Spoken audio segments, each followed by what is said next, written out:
Hello, everyone. Thank you for tuning into K Live. Today, we're talking about trades and applied technology.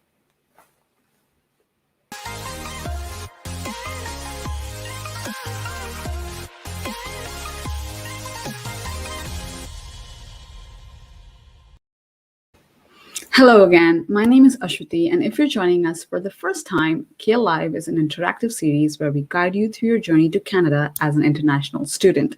We talk about international student life, admissions, and much more. We will also, of course, be talking about the KALE test. So if you're an international student looking for guidance, I encourage you to subscribe to our channel and click on the bell icon to be notified about our new episodes. In today's episode, we're exploring the trade and applied technology industry and what you can expect as an international student coming to pursue the course here in Canada. Blair Lipset, who is the academic chair at the Nova Scotia Community College, is here to help us answer questions that we received from students much like yourself. If you're curious about this industry, this is a great opportunity for you to ask your questions as well. Let's go say hello to our guest.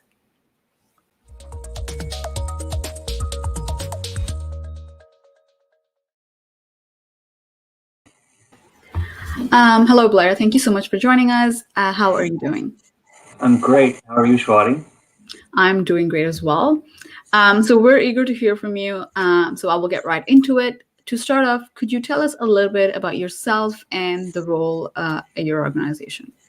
Absolutely. Well, as you mentioned in your intro, and thank you for that, my name is Blair Lipset, and I'm the academic chair for the School of Trades and Transportation, as well as the School of Technology and Environment at the Nova Scotia Community College Lunenburg campus. The Nova Scotia Community College is a pan-provincial college, so we have 14 campuses across Nova Scotia, and I represent the one here located in Bridgewater, Nova Scotia, the Lunenburg County. That's why it's Lunenburg campus. And so we have a few programs that we offer here, but we are, of course, in conjunction with the other campuses across the province. So I have faculty that work with me to deliver the programs in those areas. And ultimately, our goal is to try to ensure as much student success as possible for all students that are enrolled in all our programs. Wonderful. That sounds great. So let's go a little bit into the topic of conversation today. Can you give us a brief overview of the School of Trades and Applied Technology in your institution? Sure. Well, as I mentioned, we used to have one school called Trades and Technology. Now we have two, and it's called Trades and Transportation, which really focuses on the building trades as well as the transportation industries, such as the automotive, motorcycle, heavy-duty equipment, and such. And then the Technology and Environment School also is a sort of a new subset of environmental technologies and engineering technologies, as well as information technologies. So those are the two schools that, oh, my light went off, sorry, that are breaking down. and so that's why we have the two schools set up that way. Oh, that's great to know. Thank you. So between these two schools, what are some of the most popular programs that international students especially, come to study? Yeah, in our schools, usually we have a lot of international students that want to come and be involved with programs such as trades and transportation. The ones that we see most here on this campus are in the automotive sector. We have a lot of students that come in looking to become an automotive technician, and we provide the first level of that. So we call it pre-apprenticeship or core. And then once they complete with us, they can continue on their apprenticeship journey to become a Red Seal endorsed trades professional in that industry. So for trades and transportation, automotive is a big one, also electrical construction, and that's basically working toward becoming a Red Seal electrician. And in the School of Technology and Environment, we have a lot of students that come in our information technology courses, such as security, data analysis, business information or business analytics, excuse me. And the one that we have on this campus is called the Natural Resources Environmental Technology Program, which really deals with all of the resources that are tied to the environment, such as forestry, fisheries, and being sustainable in that aspect and tied into the land. So international students have, in the past, really taken to those programs that I've seen at this campus and at my colleagues' campuses. Wow, those are some really great courses, especially the one towards the end about natural resources. That sounds wonderful. So you mentioned two different schools and two different kind of job opportunities and professions. Are there any prerequisites or experience that a student, international student, might need to have before entering either program? Well, no, other than the admission requirements that are on our website, that international students as well as our domestic students have to have, such as previous education, like grade 12 education here, but also other previous forms of education that are listed on our admissions site. There's no knowledge that they would need to come that's industry specific, if that's the question you're asking. So if they wanted to become an automotive service technician, we would take them with no knowledge whatsoever and then teach them the basics in that trade to then work in industry to continue learning through their Red Seal journey, which is usually a 4-year journey, 1 year with us and then 3 years paid industry while they're working in industry to finally be qualified and educated enough to write that last test, if you will. But the other big thing, which I know we're going to talk about, is making sure that any international students coming in where English isn't their first language, that they have a proficiency in English in order to make sure that they can keep up to the rigor of the program, because our teaching is in that language. And so there's a lot of material that's given to students throughout the year. And even when English is someone's first language, it sometimes can be hard to keep up.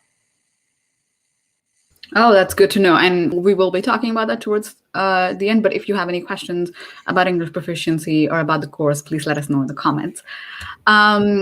So you mentioned a 4-year stint after, so the entire kind of journey is for 4 years and they spend 1 year with you. What kind of internships or apprenticeship opportunities can they expect after?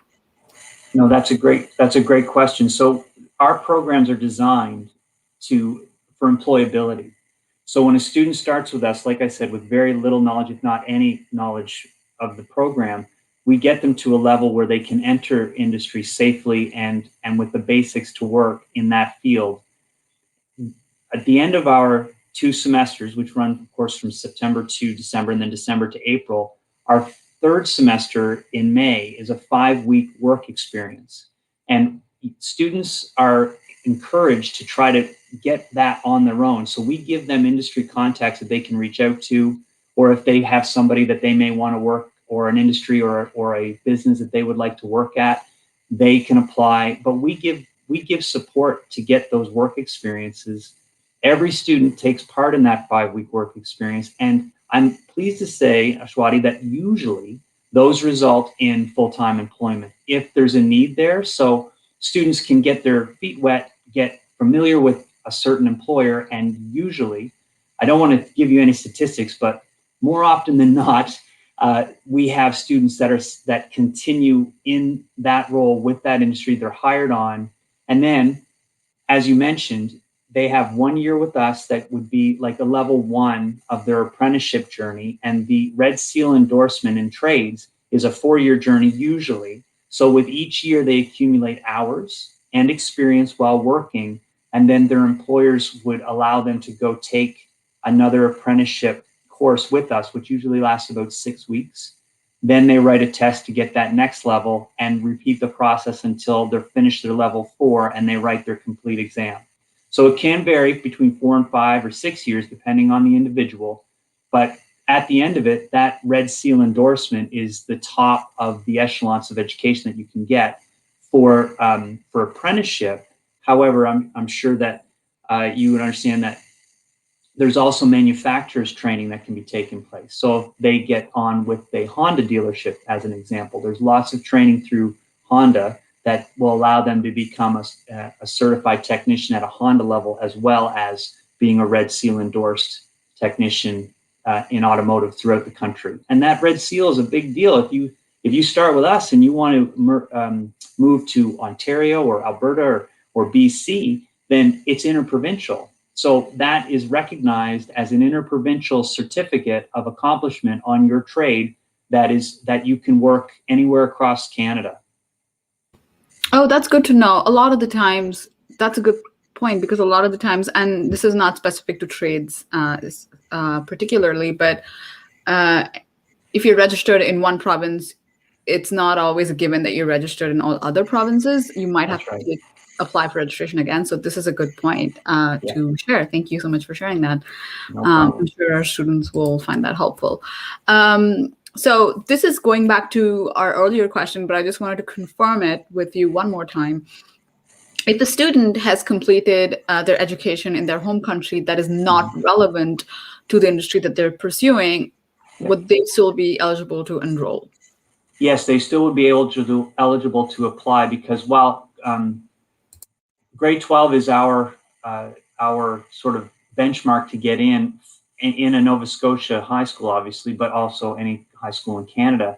If students come in with for education that we deem through admissions to be equivalent to that, which is a process that is outside of my office, but it's with our central team in Halifax, then that would provide enough qualifications for students to be accepted into any one of our programs.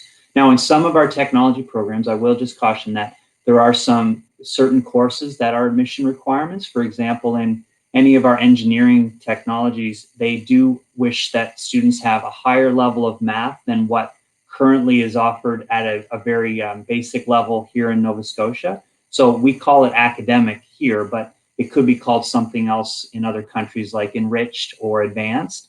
We don't necessarily require that for trades and transportation, but there are some programs, especially in the engineering technologies, that do require that. It's all listed on our admission requirements website, which I'd be happy to share the links with you and your listeners later. Great. So we will encourage if you're watching, please, I would encourage you to go to the website and get more information. But if you have any questions, please let us know in the comments as well. I did have a question for you, Blair, about this. This test that you're talking about for math, is that something that a student would have to write separately? And would they be encouraged to write that in Canada or at their home country? Oh, no, I'm sorry. Forgive me. It's not a test. It's just a course that you would need to have successfully completed. So okay.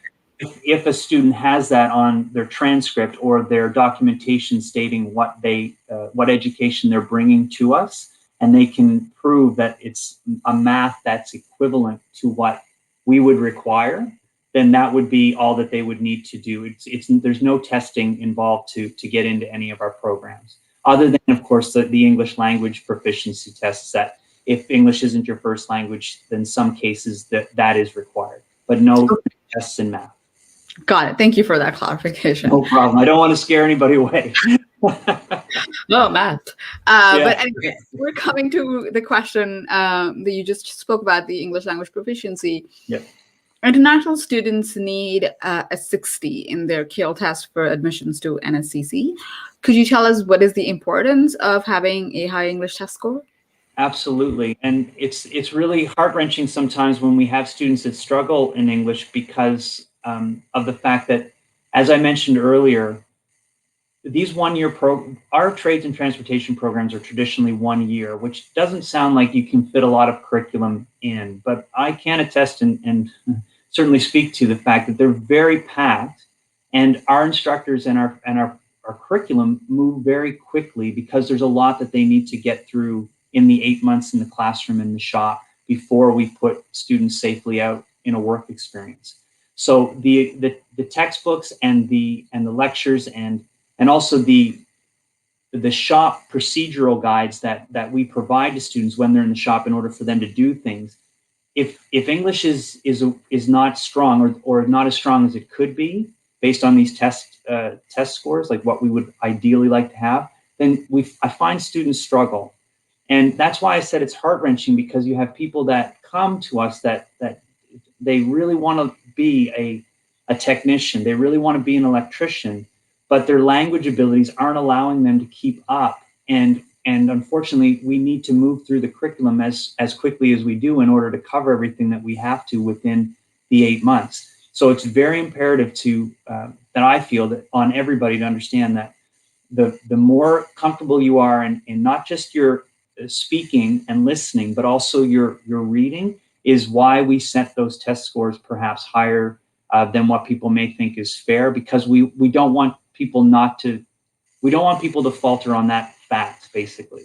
And it's really it's a catch-22. We don't want to limit somebody from not coming, but also we don't want to set them up for failure when they're here. We would much rather have those tests are there so that students can know what's expected of them, and hopefully they'll be able to keep up with the pace and also the language that's driving it. Yeah, no, I think that's a great kind of explanation for why there's always chatter on the internet and on social media about how, English tests, what is really their standing and what is their position and their importance. And I think this conversation and the piece that you just spoke about really kind of hits the nail on the head. Like, it's more about, especially with CALE test. CALE test is an academic test, and we give you an experience of how it's going to be in a Canadian classroom. And I think that's the kind of point you're also talking about, Blair, that being kind of exposed to that experience before you actually become a student is really important for you, so you know what to expect and you know how to keep up and ultimately, have a great experience as a student, but also work in the same field that you're studying in.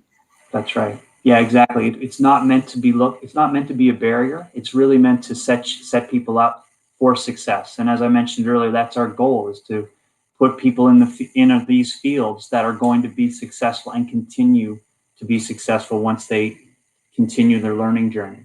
So while it may not be viewed as appropriate or fair in some respects, I understand that, but we're really trying to make sure that everybody's in a position that they can succeed as best as possible.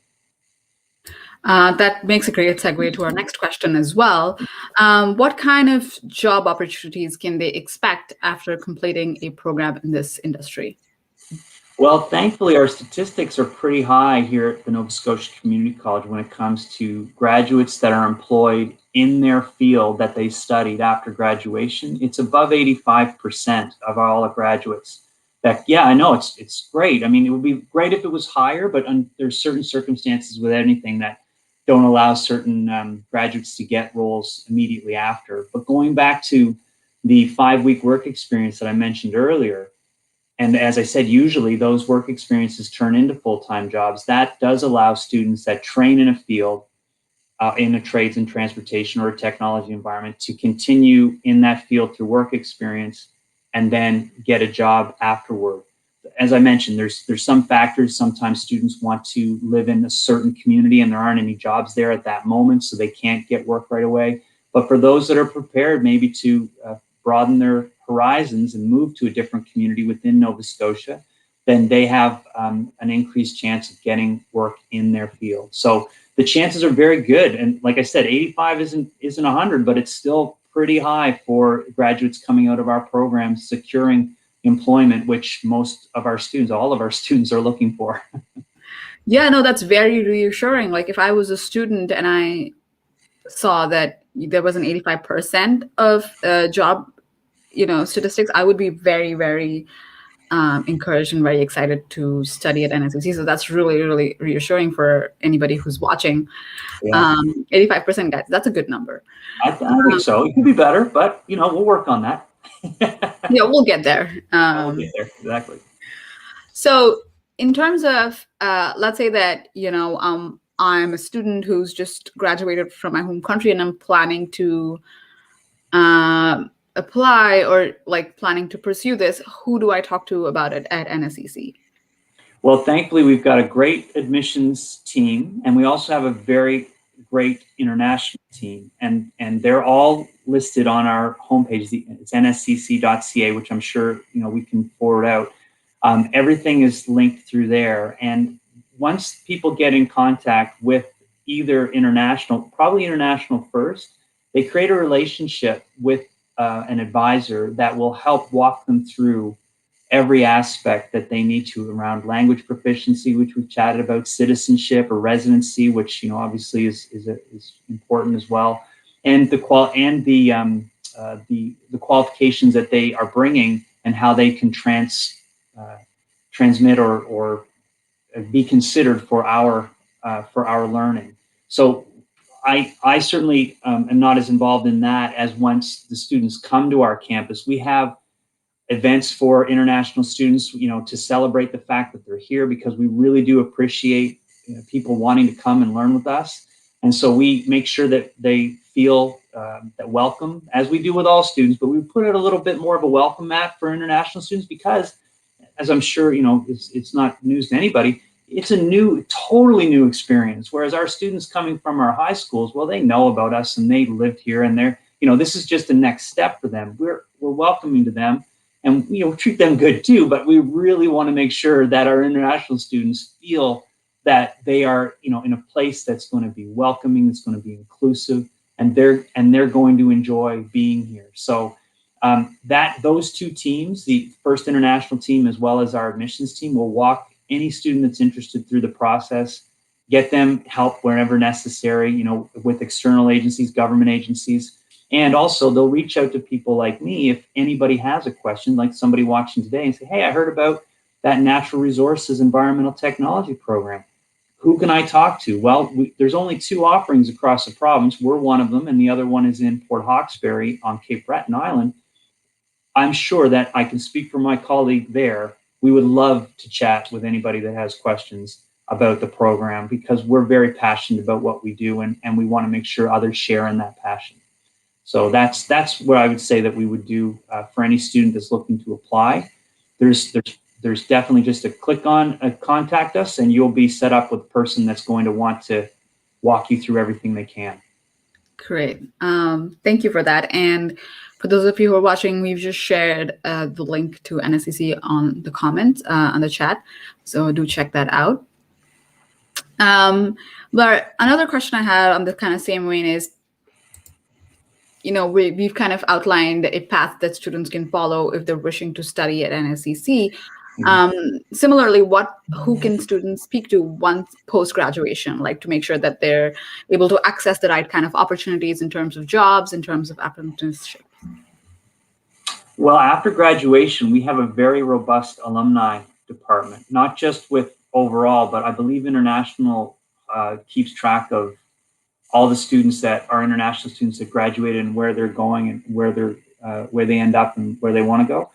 But the other thing too, Ashwati, is that we, through those alumni networks, but also through their faculty, which they will develop, I hope, a positive relationship with, they will still be in touch, and industry partners, thankfully, with our reputation and with what we do and how much we partner with industry, they reach out to us so much to say, hey, I'm looking for somebody in this area, or can you recommend anybody? And usually graduates that, as I mentioned, that might be a part of that 15% that may not have found work in their field just yet. Those are the students that we're usually in touch with to say, hey, Blair, I heard this from, Ashwati. She's got a position. It's in, Chester, which isn't too far away from you. Would you be interested? Please give her a call. So sometimes those networks, while they're formal with us through our alumni system, they're also informal through the relationship that you have with your faculty member and their connection to industry that is consistently reaching out to us to try to find appropriate people to fill vacancies. So there's a really great community of learners here, and that's one of the cool things about having community in our name, which I think we're only one of 2 or 3 community colleges in Canada anymore. But our president and our whole management structure, our whole philosophy at the Nova Scotia Community College is that sense of community. And we want people to be a part of our community and also benefit from the community. And that includes alumni, and includes our faculty, and it includes our industry partners and their connections. We really try to encourage that type of relationship building, and that benefits everybody in the end. Thank you. These are really reassuring words. This is the kind of information that you don't usually get on a website, conversations about networking conversations, about relationships. So it's really glad that I'm really happy that we have you here and you're able to tell this to our students who are hopefully prospective students of Me NSCC. too. I'm glad to be able to share it. I love what I do. I love where I work. And I really love the philosophy of this institution. And it's just as I described, we really want, my light went off again, my apologies. But we really want people to be a part of the community that we have, because we all love it. And hopefully people that come to us and be a part of it will too. Great. I'm glad to hear that. Okay, so let's talk about let's talk about industry, and let's talk about the kind of position that the industry has, or the job status of this industry. Are there part-time trade slash applied technology related jobs for international students in Canada? Yes, and the great thing too is that once students come and get situated and settled here, depending on the industry, there are some that don't necessarily bring students on until they have the first year of education under their belt. But in some cases, and I'll use Heritage Carpentry as an example, we have a Heritage Carpentry program here, and some of our students will sign on as a general laborer, which is it's a term, it's a job description, but they're basically working with a heritage contractor or a carpentry contractor, learning through them, doing very basic tasks on a job site while learning with us. So they could work on weekends or evenings if they have the time and if they're able to manage their studies, because obviously we're going to say studies come first. But we recognize that people need also to make ends meet, make a living, as well as learn with us. So there are opportunities for students to explore those options and work in a field that they are training to be professionals in. But outside of that too, if students, let's say, wanted to do a part-time job in the community that wasn't trade related, in Bridgewater here, there are a lot of opportunities for students to have part-time jobs while learning with us. Now, more opportunities do surface in bigger areas such as Halifax, which is our capital city here in Nova Scotia. Sydney is another big city where we also have a campus. And predominantly all communities that we have campuses in, as I mentioned, we've got 14 campuses, 13 of them are physical, bricks and mortar, and one is an e-campus, which is a virtual campus. Those communities all have opportunities for students to work part-time, regardless of whether or not it's in the industry that they're training for. Good to know. So part-time in your industry, part-time outside your industry also, that's a good point. Do they have opportunities at NSCC as well?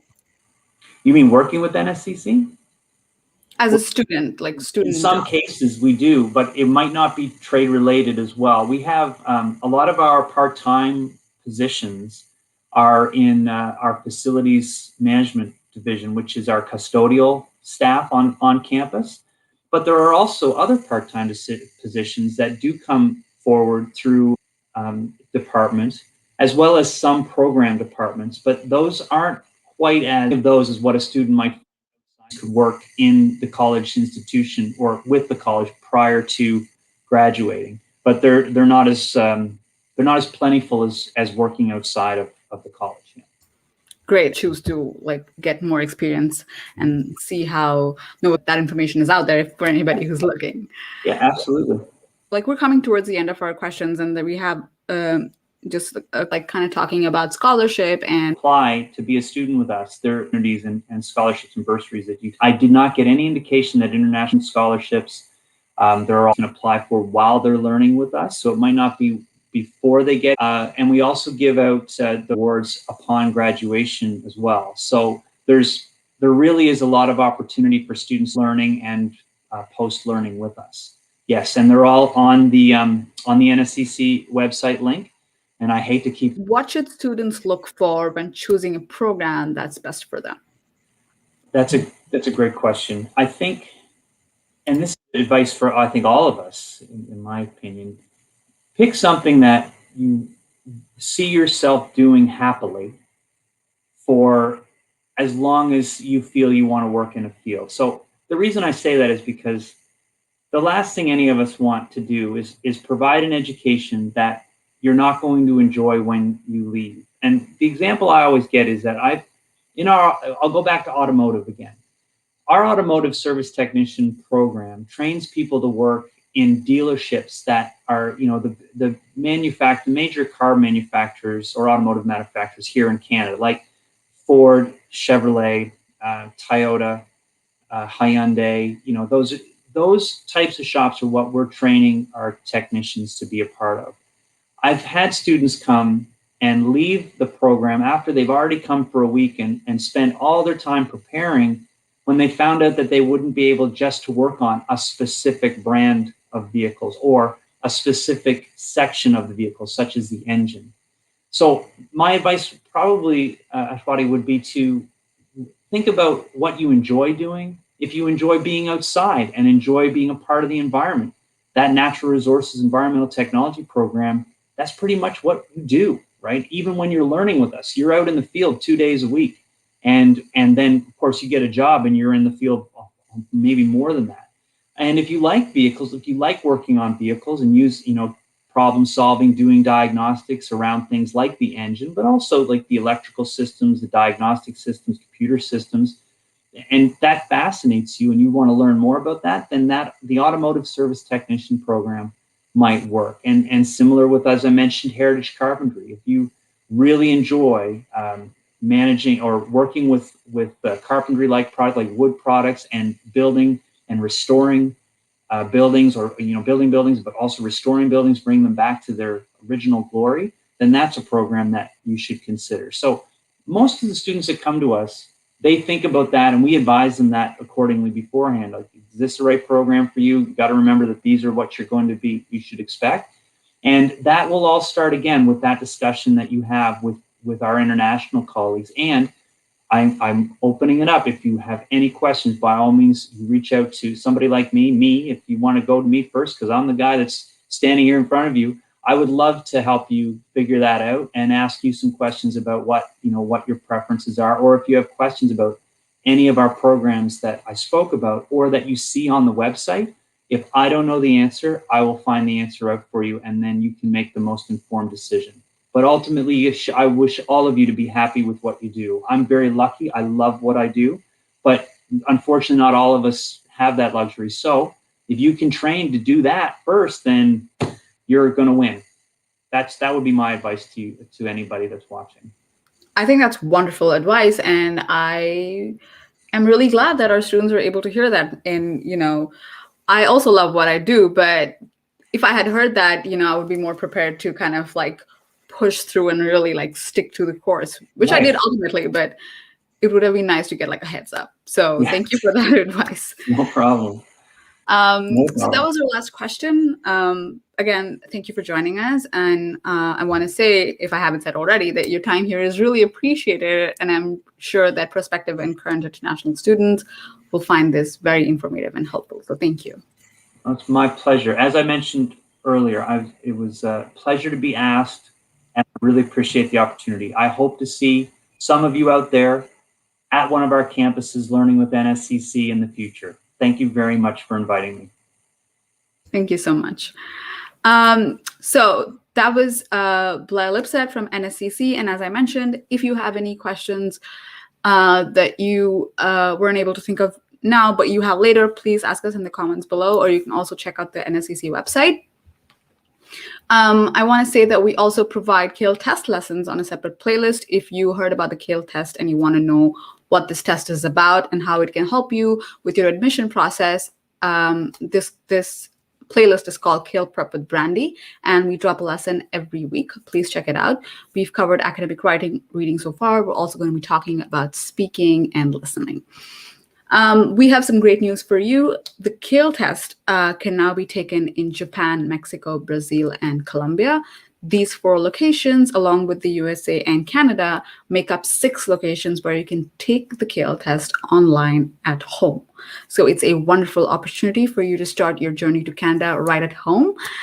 Please also note that if you are an international student living abroad or in Canada, you may be eligible for the Kale scholarship. So if you took the Kale test, or if you're planning to take the Kale test after this episode, please do check us out. I will link our scholarship page below. If you have any doubts about eligibility or the deadline, please let me know in the comments below. Our next episode will be on Thursday, 15th of April at 11 a.m. PST. Please join us and also invite anybody else who you think is interested in studying in Canada. And if you like this video, please give it a thumbs up and subscribe to our channel for future videos. Until then, please stay safe and have a nice weekend. Bye.